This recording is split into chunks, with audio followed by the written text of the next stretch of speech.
Welcome back to Metropole Television. My name is Simba Elijah Charles Kiaga. This right now is your economic review, but we're telling you exactly what it is that you're waking up to this morning. And I'm happy that we do have CPA Enoch Munari this morning. Enoch, how are you doing, man? I'm okay, but not so okay, of course, based on what we're experiencing in the country currently. Some people are asking for you. They're happy today in the morning.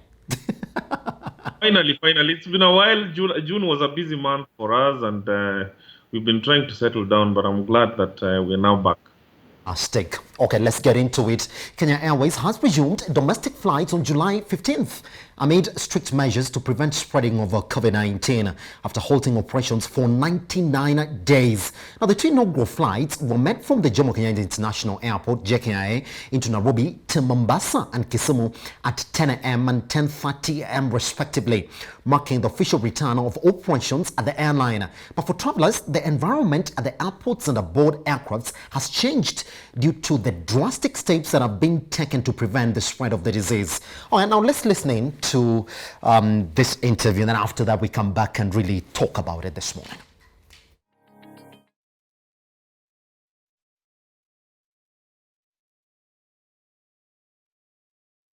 That once who is the Kenya Association of Air Operators Executive Secretary. So Eutychus, maybe we can start off by taking a look at the first day. How was day one for domestic air carriers? Is it back to business? Thank you very much for having me today. Yes, it's quite exciting for us as air operators to take off the skies once again after a very long and we are all excited about it.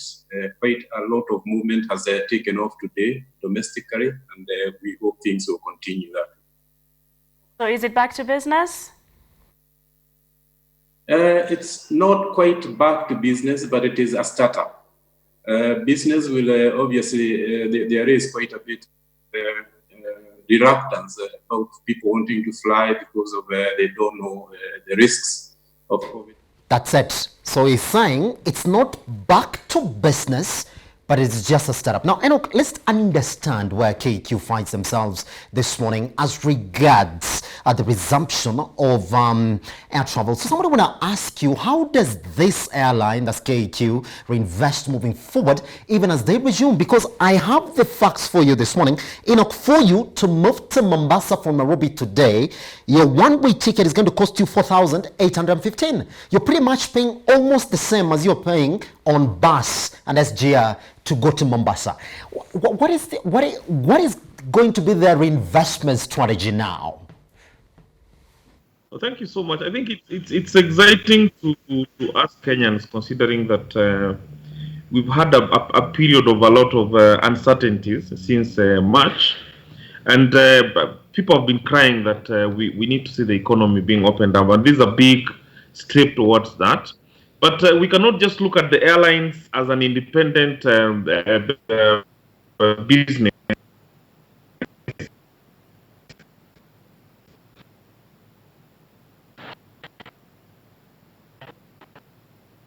All right, we're trying to reconnect back to Enoch. Enoch, can you get us now? We sort of lost you for a minute. I can hear you. So if we've not started seeing activity in the hotel industry, in the tourism sector, and businesses have not opened up to the optimum like we expect, then we'll be lying that Jambo Jet or Kenya Airways will be able to generate a lot of income from this business. But I think what has happened is that a strong message has been sent to the economy and the industry players that the country is willing to actually open and start operations. And for now, KQ, of course, will be watching and monitoring and see whether they can be able to recoup the time lost. They have incurred a lot in terms of fixed costs to maintain the aircraft. You know, they paid the salaries and all the expenses that they incurred for the last 6 months or so.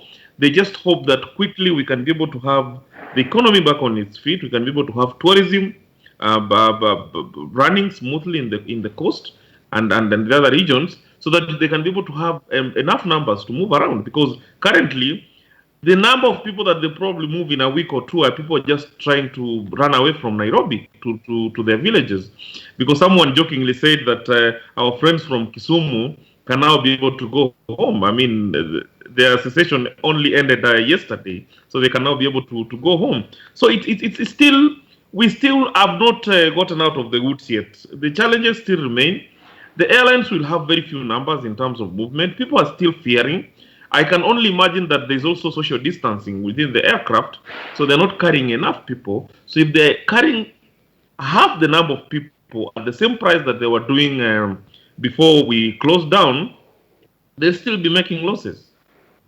It was actually my next question this morning, because KQ did announce that we're not going to observe the social distancing protocols in the aircraft. They're still carrying the same number of passengers, but they're saying that they're going to make sure that anybody who boards those crafts, they have gone through the safety protocols that they have implemented. Do you think that this is what is going to work against them now as they try to get more people to use the airlines? I think what happens is now that the kind of safety protocols that they have put in place is trying to ensure that every single person who gets on board has probably been tested and they're safe. Because if they're not keeping social distancing within the aircraft, they must ensure that we have the right people on board in terms of people who have tested negative of COVID.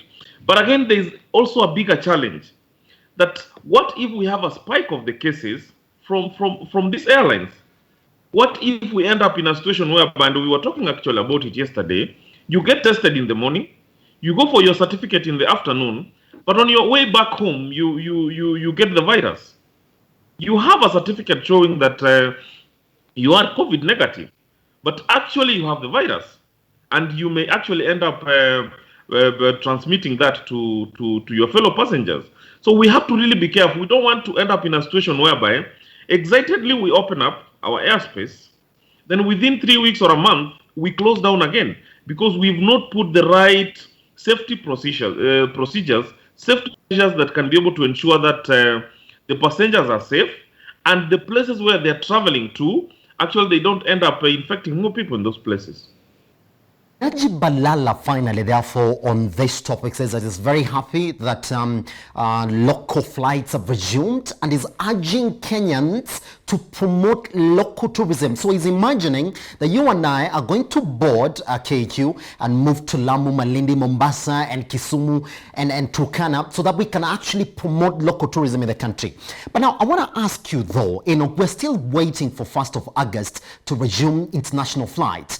But if at all we are relying on KQ now to move people around during this time that we're trying to promote local tourism, how expensive is 4,815 from Mombasa to Nairobi?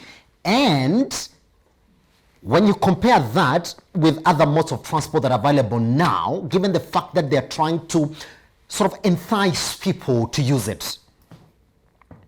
I think Najib Balala, the CS, of course, being an experienced guy in tourism, is just trying to excite people to move around.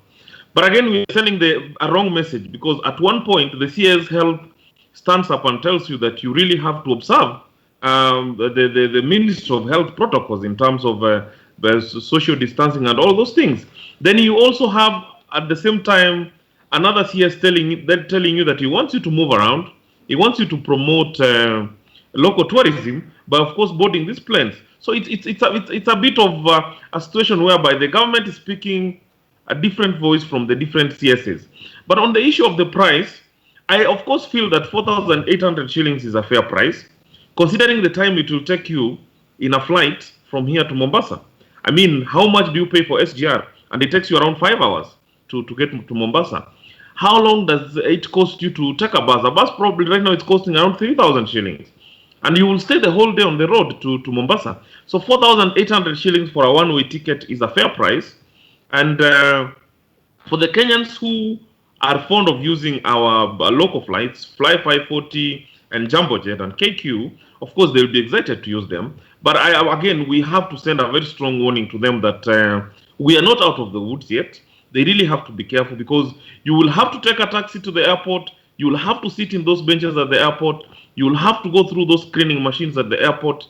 You are exposed as you do all these things. So let's not just get excited to promote our tourism and end up actually messing up the country in terms of a big spike in the COVID-19 cases. All right, let's move on to the next issue this morning. Now, 5 non-executive directors of Kenya Power, representing half of the board on Monday, resigned without the electricity distributor announcing their replacement. The Nairobi Security Exchange listed firm said Adele Kawanja, yes, Cairo Thuo, Wilson Kimutai, Mugunge, Brenda Kokoi, and Zipporah Kering had resigned as independent directors. Now, the company did not give reasons for their departures that left the board consisting of the CEO Bernard Ngugi and civil servants, including National Treasury Cabinet Secretary Ukur Yatani. Energy Cabinet Secretary Charles Keter termed the changes as normal, saying it was a continuation of the reorganization that started the management ranks. And I quote him, "It is just a change in the board. As you may have noticed, there has been no reorganization which has been happening at Kenya Power, and we had a new team at the management. It is just part of that reorganization and nothing more than that," he said. Enoch, is it just a reorganization, just as Keter is telling us? No, of course, it's a case of draining the swamp. I mean, KPLC has been through rough times for the past few years, and you can imagine a company that is actually a monopoly turning out huge losses. It's unimaginable, especially from where I sit as an accountant. It's actually unimaginable that a company that is the sole supplier of electricity in the whole country actually turns out with very huge losses. At the same time, Kenyans are complaining about high cost of electricity. So really, it's a case of draining the swamp. And remember, the whole management was chased away sometimes back, and they were taken to court. And we had a replacement. We had an acting CEO who was later replaced again. And probably now the CS and the president feel that the only way we can be able to turn around this thing completely is to also have a new board. And that is what has happened, which is also a good thing, because when you have members sitting in the board for a while and you're not seeing changes, positive changes in terms of turnaround strategies for the organization, the best thing for the government or for the shareholders in this case is to actually look at a way they can be able to change the board so that they can inject new blood, new ideas to the board. People can be able to support the CEO to drive the agenda forward for the organization. And I just hope that this is what has happened, that we are going to see very good turnaround strategies coming out for KPLC. We want our prices to go down. We want consumption to increase because consumption is very low. We have a lot of idle power in this country because the prices are so high, and you and me cannot be able to use our ovens, our ovens in the house because you cannot actually afford to pay electricity. So that is the kind of strategy probably we expect from the new board that will come on board as the government continues fighting corruption in KPLC, fighting these issues of high prices and power blackouts. This is also a very good strategy for them.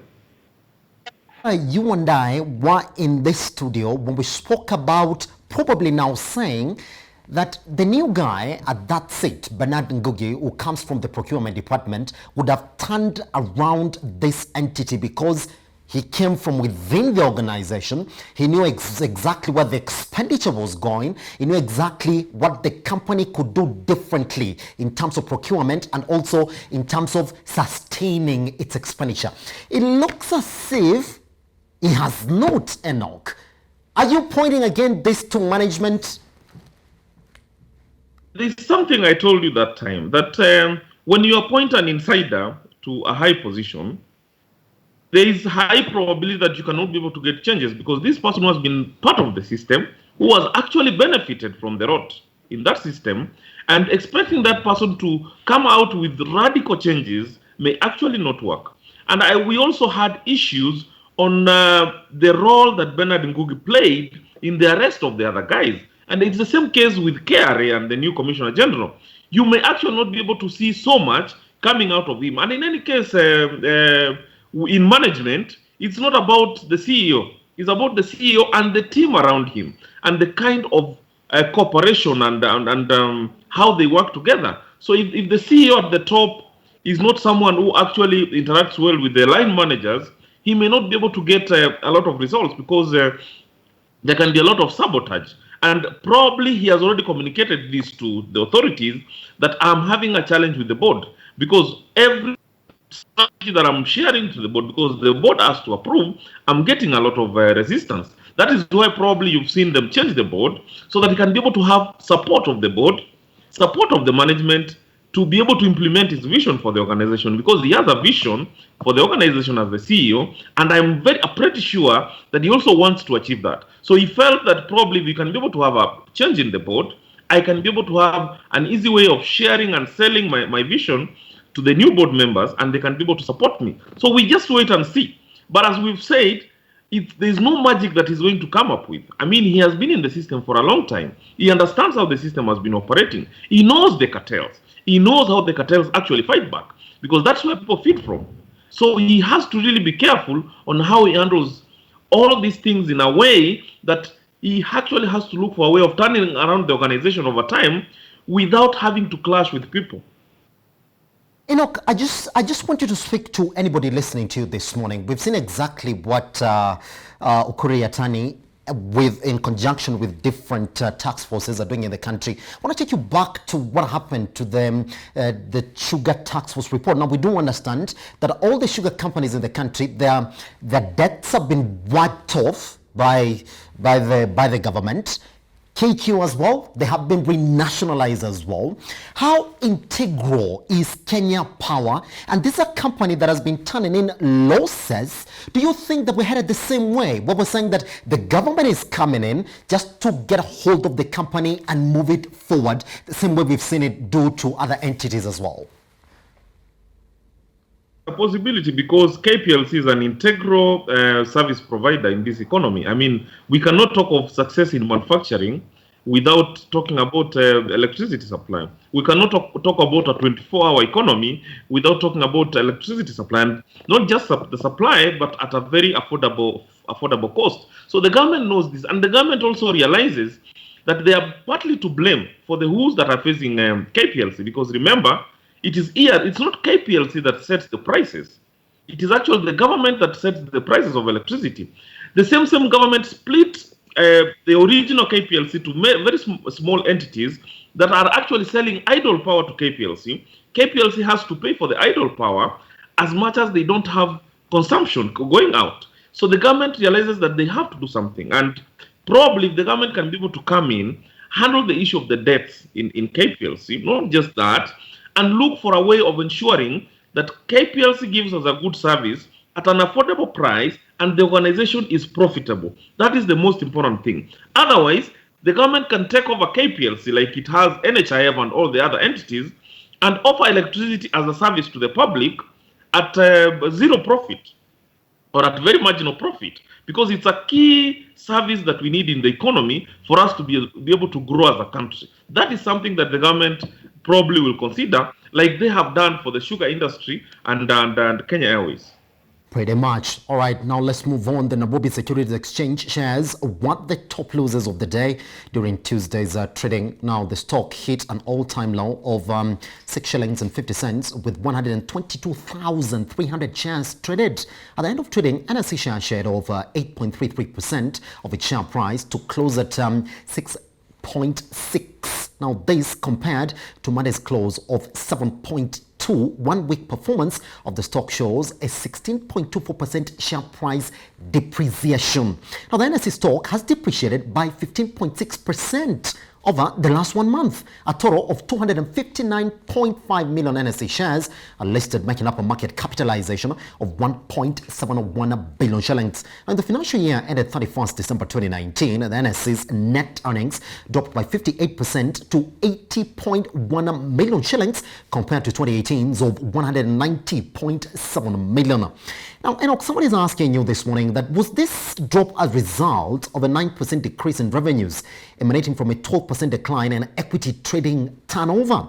Now, the boss also recently appointed Kiprono Kitone as the new chairperson of the board. Now, the company looks to increase listings through engaging government to encourage privatization of government-owned companies. Now, incoming chairperson Kiprono was quoted saying that I want to focus on expanding listings. For instance, the government has a lot of businesses that can be listed. NSE has been doing quite well. Just in a week's time, it's recording lows. Let's talk about that strategy for Kiprono Kitone. Of course, when we talk about the man, of course, the man is one of the very successful people in the country. I mean, when you look at his CV and you look at what he has managed to achieve at Radio Africa and all the other organizations that he has been in, he's a man with a very impressive CV. And remember, he has been with the NSE for a while now, I think for 2 years, as an independent director. So we cannot take that away from him. And I really don't think that is a factor to the poor performance of NSE. So we really have to go down to the market as it is and how NSE has been performing in terms of bringing on board new companies to list. That has not happened for a while. I mean, the last time we know a company listed at the NSE successful probably is Safaricom.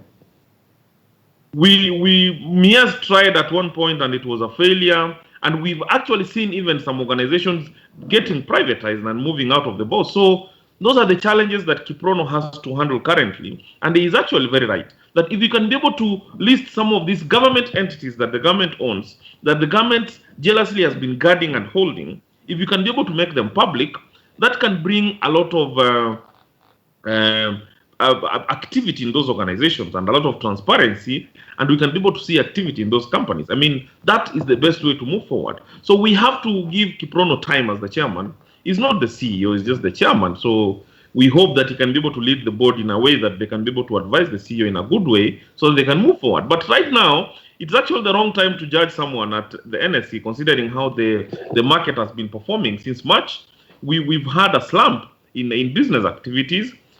The shares of so many companies are not trading at very good prices because, of course, what has been happening. Most people who have been active in trading in the NSE have probably moved out and they're holding their cash, monitoring to see what will happen in the economy. And for the clever ones, they are actually taking advantage of the situation to buy the shares because the shares are lowly priced right now. So we just hope that as the economy starts to open, as companies start generating revenue, as we've seen from Jambojet and Kenya Airways and Flight 540, we can see that expanding to the economy. Then by January or February, we can look back and say, look, we are actually turning around the economy. And the first sign will have to come from the NSE on how those shares perform in the stock exchange. No, Enoch, you're saying that we should not judge him just from probably is what, during this period that is appointed to that position. But aren't we correct to judge his strategy? Now, I want to point you out to the Booker program by NSE. I would like to think that that's why he's actually focusing on. But now, it's coming at a time when, number one, you do have bigger entities like Kenya Airways now that are in the process of delisting from the boost. TransCentury also, you do know they're in the process of also delisting from the boost. What makes him so optimistic that yes, he's going to list a couple of businesses back to this market? And what we're talking at a time when NSE is just losing market value at this time, Enoch. Shouldn't we judge that strategy? No, we can only talk about the strategy. We can't judge because we've not seen the results yet. We can only talk about it and look at the pros and cons of his strategy. I mean, when a man takes over, you will always speak great of the things you want to achieve. We can only judge you after a given period based on your performance. He has ideas, but it's not just about him because he's not going to walk into those businesses and bring them on board at the NSE. It has to be a strategy of sharing that vision to those companies, especially parastatals that the government controls. If we can be able to talk to the government to privatize these entities through the NSE by, of course, listing those companies, that would be a very good thing. But we have to give him time probably and see what he can be able to achieve. Because I know right now he's firefighting. as we see it, he has seen these figures and is also wondering, did I talk over at the wrong time?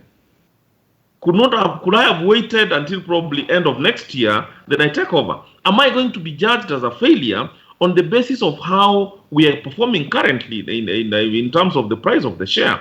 And they'll do a lot of firefighting as they look at how they can be able to implement that strategy. Because we are not going to expect a company to be listed in the next 5 or 6 months. But we hope that if we can be able to put his strategy well, talk to the government in a way that the government can be able to buy his story. As some of the companies are moving out of the NSE, he can be able to find a way of bringing on board successful businesses, branches of the government that are actually performing well, and there is a feeling from the Kenyans that they also need to be privatized. He can be able to convince the government. We know the president has been shy and not keen on privatizing those entities, because this is something that we even have a privatization commission that has not done much for a long time. So we wait to see his strategy. He's well connected, been up there, for a while, and we hope that he can be able to touch the right buttons in terms of convincing those organizations to join the stock exchange. All right, Enoch, I can't leave you without talking to you about this. You finally have an Auditor General. How are you feeling this morning? I have a friend of mine who told me that they don't have audited financial statements because they have not been signed. It's a parastato, and they have been waiting. Everyone has been using the excuse that we are stuck because we don't have a substantive Auditor General. Finally, we have one. It is a good thing because we hope that she can be able to continue the good work that OOCO did in terms of bringing the books of the government up to date. We want to be reading about audited financial statements for the government for the year 2018-2019 so that we can be able to discuss current issues and arrest them at the earliest time possible. So we just hope that with the team that she has been there before, she knows how they have been operating, they can be able to expand, look for better strategies to audit the government, audit our status in a quick way, give us good reports. All right. That's exactly what we had for you this morning here at Metropole Television. We did lose, but good thing is we were pretty much done with our conversation. Thank you very much for being part and parcel of us this morning. My name is Simba Elijah Charles Kiag.